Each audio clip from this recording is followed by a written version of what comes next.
अपनी बेटी के लिए डर है, हम यहाँ अकेले रह रहे हैं, डर है। किसी वजह से मेरा ध्यान उन पर गया, क्योंकि मैंने सोचा कि वो क्या सोच रहे होंगे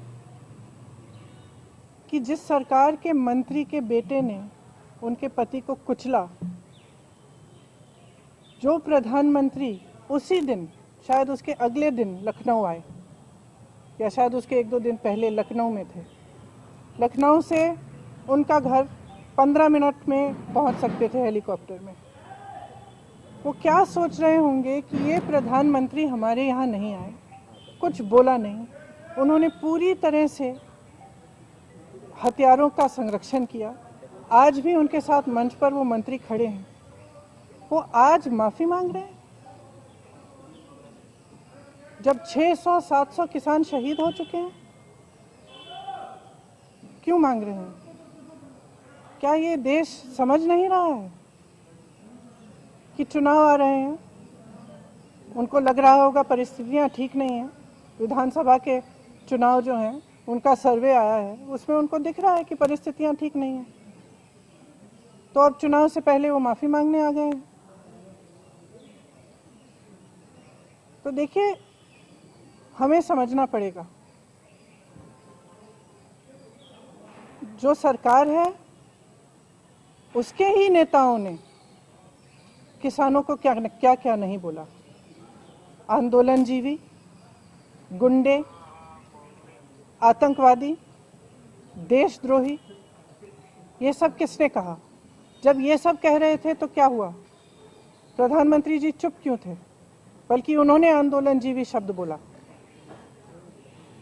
जब किसानों की हत्या हो रही थी, जब किसानों को मारा जा रहा था, जब लाठियां बरसाई जा रही थी, जब उनको गिरफ्तार किया जा रहा था, तो कौन कर रहा था? आपकी ही तो सरकार कर रही थी। आज आप आकर कह रहे हैं कि ये कानून आप रिपील करेंगे, तो हम कैसे भरोसा करें? हम आपकी नीयत पे कैसे भरोसा करें? सब स्पष्ट है, सामने है देश के। मुझे खुशी इस बात की है कि ये सरकार समझ गई है कि इस देश में किसान से बड़ा कोई नहीं है। इस देश में अगर एक सरकार किसान को कुचलने की कोशिश करती है और किसान खड़ा हो जाता है, तो उस सरकार को अंत में झुकना ही पड़ेगा। ये सरकार समझ गई है।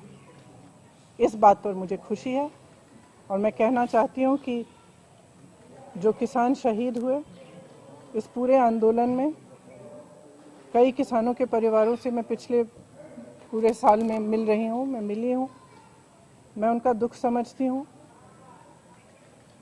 और हम सबको सबसे पहले उन्हें श्रद्धांजलि देनी चाहिए।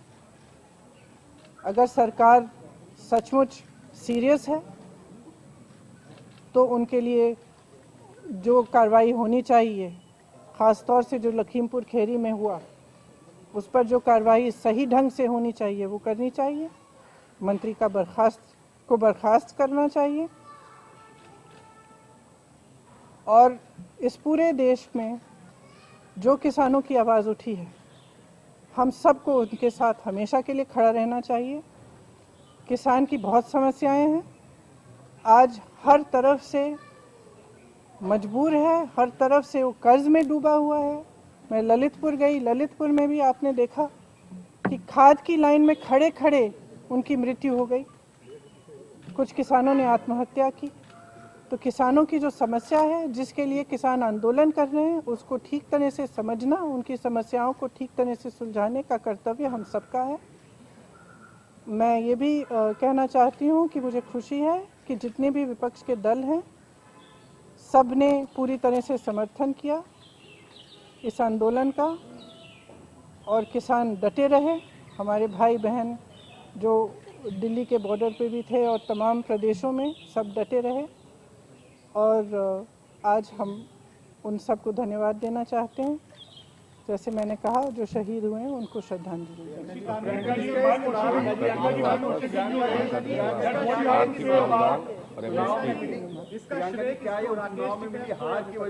एक मिनट में एक करके पूछूं। प्रियंका जी, क्या चुनाव में मिली जो हार है उसको देखते हुए ये फैसला लिया गया है कि आने वाले भविष्य में ऐसी हार? ये तो स्पष्ट है, ये बहुत स्पष्ट है। देखिए, जनता में बहुत विवेक है, जनता सब कुछ समझ रही है। Priyanka ji, several farmers have lost their और lives. इतना समय क्यों इंतजार किया?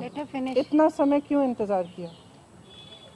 आप आज तक तो आप कुछ नहीं बोले, एक बार आप बॉर्डर पे नहीं गए, एक बार किसानों से मिलने नहीं गए, एक बार बातचीत नहीं की, जहां हत्याएं हो रही हैं वहां भी नहीं गए, आप इतना पास आकर नहीं गए, तो आज अचानक क्या हो गया है? स्पष्ट है, चुनाव आ रहा है। प्रधानमंत्री जी ने माफी तो मांगा, लेकिन एक बार भी जो लोग 500-700 किसान शहीद हुए हैं 1.5 साल के पूरे आंदोलन में, उनके लिए वो श्रद्धांजलि नहीं दी है, उनकी बात नहीं आई है, उनके फैमिली की बात नहीं आई। वही मैं कह रही हूँ कि सबसे पहले तो उन्हें श्रद्धांजलि दीजिए ना, जो शहीद हुए हैं, उनके परिवारों पर आज भी क्या बीत रही है। उन्होंने अपने पूरे भाषण में एक बात कही कि कृषि कानून किसानों की बेहतरी के लिए थे, लेकिन कुछ किसान ऐसे थे जो उससे नाराज थे। तो फिर भी अभी भी जब वो अपने एक तरह से जो उन्होंने गलत किया है उसको पहचान रहे हैं, इसीलिए वो आज भाषण दिया उन्होंने, लेकिन अभी भी ये एक फर्क बनाना चाहते हैं कि ये किसान जो आंदोलन कर रहे हैं ये अलग हैं और बाकी देश के किसान अलग हैं। ये बात बिल्कुल गलत है। पूरा देश का किसान एक है। आज देश में एक भी किसान नहीं है जो प्रताड़ित नहीं है, एक भी किसान नहीं है जिसकी बड़ी बड़ी समस्याएं नहीं है, जो कर्ज में नहीं डूब रहा है हो या किसी और वजह से दिक्कत उसको नहीं आ रही हो। आपने देखा है पेट्रोल और डीजल के दाम क्या हैं। डीजल के दाम से सबसे बड़ा प्रभाव किस पर होता है? खाद मिल नहीं रही है, खाद की लाइन में लोग गुजर रहे हैं।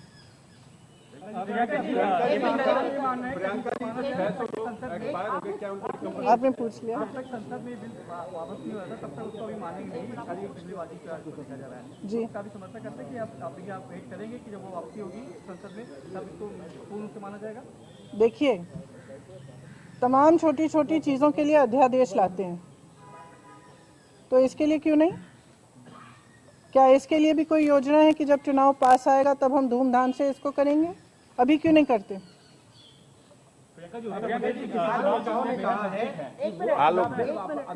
आंदोलन जारी रखेंगे और वो वापस नहीं जाएंगे, तो इसमें क्या कांग्रेस उसका समर्थन करती है? आपको लगता है कि आप किस स्टैंड, आपका स्टैंड क्या है? उनका स्टैंड बिल्कुल सही है, क्योंकि जब इस सरकार की नीयत पर भरोसा नहीं किया जा सकता, इनका रुख रोज बदलता है, तो ये बिल्कुल सही है कि पहले कानून रिपील करें ठीक ढंग से, फिर देखा जाए। Priyanka ji, one question: given that the farm laws have been repealed at the end of the day, They have not been repealed yet. They have not been repealed yet. Yes. Yes. Would the opposition in UP have to recalibrate their strategy in any way for the western part of the state? Do you feel that that is something that you and the political entity I feel that the people of India are extremely wise, and I feel that the people of India are extremely wise. Frankly, there is no one wiser than the farmer. He knows what is good for him, he knows who stands up for him, and he has seen what this government has done, not just with the farm laws, but progressively over the last 7 years to weaken him and to ensure that the agriculture is handed over to certain large industrialists, which will not ensure the safety and security of the farmer. Farmer understands this absolutely well. Rakesh Tikait को या विपक्ष को सपा कह रही है कि अखिलेश यादव की वजह से वापस करना है, तो राकेश टिकैत या विपक्ष? देखिए, ये आंदोलन किसानों का था, किसानों का है। अपने हक की लड़ाई किसान लड़े हैं, शहीद किसान हुए हैं, तो मुझे नहीं लगता कि किसी भी राजनीतिक पार्टी को इसका श्रेय लेने की कोशिश भी करनी चाहिए, वो उचित नहीं है। किसानों का ये आंदोलन है, हम सब किसानों का समर्थन हम सब ने किया, हम सब उनके साथ डटे रहे, हम सब उनके साथ खड़े रहे, लेकिन जिसका आंदोलन है, जिसने किया है, उसी का श्रेय।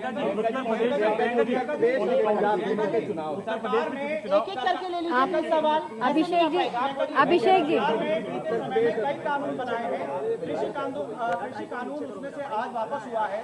क्या अन्य कानून जिसका सड़कों पर विरोध हुआ है उसके लिए भी प्रयास होंगे, जैसे CAA, NRC? देखिए, ये जो आज हुआ है पूरी तरह से इसमें किसानों की जीत है और अहंकार की हार है।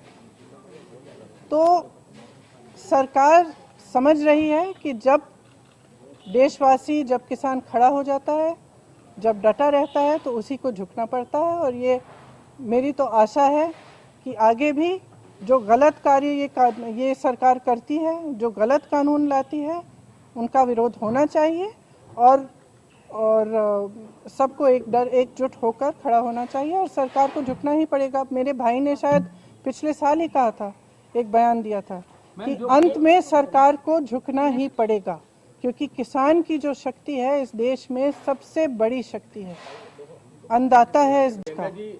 ये देश किसानों ने बनाया है। उत्तर प्रदेश और पंजाब दोनों जगह चुनाव है। पंजाब पर क्या असर पड़ेगा, क्योंकि अमरिंदर सिंह वहां पर उन्होंने सबसे पहले स्वागत करने वालों में हैं, एक तरीके से वो बीजेपी के साथ जा रहे हैं। इससे आपको कुछ समझना चाहिए। देखिए, पंजाब की जनता में बहुत विवेक है। पंजाब को किसानों ने बनाया है, किसान सब कुछ समझता है, मुझे समझाने की कोई ज़रूरत नहीं है। वो सब समझते हैं कि क्या हो रहा है, सब देख रहे हैं, पूरा देश देख रहा है कि किस तरह से राजनीति हो रही है। आने वाले जो चुनाव है क्या उनके लिए कांग्रेस आने वाले जो राज्यों में चुनाव है इसमें उत्तर प्रदेश भी शामिल है, क्या इसी वजह से ये कानून वापस लिया गया है? मैं कह चुकी हूँ कि ये बहुत ही स्पष्ट है कि जो चुनाव की परिस्थितियां हैं उनको देखते हुए आज ये निर्णय लिया गया है। कॉम्पनसेशन को लेकर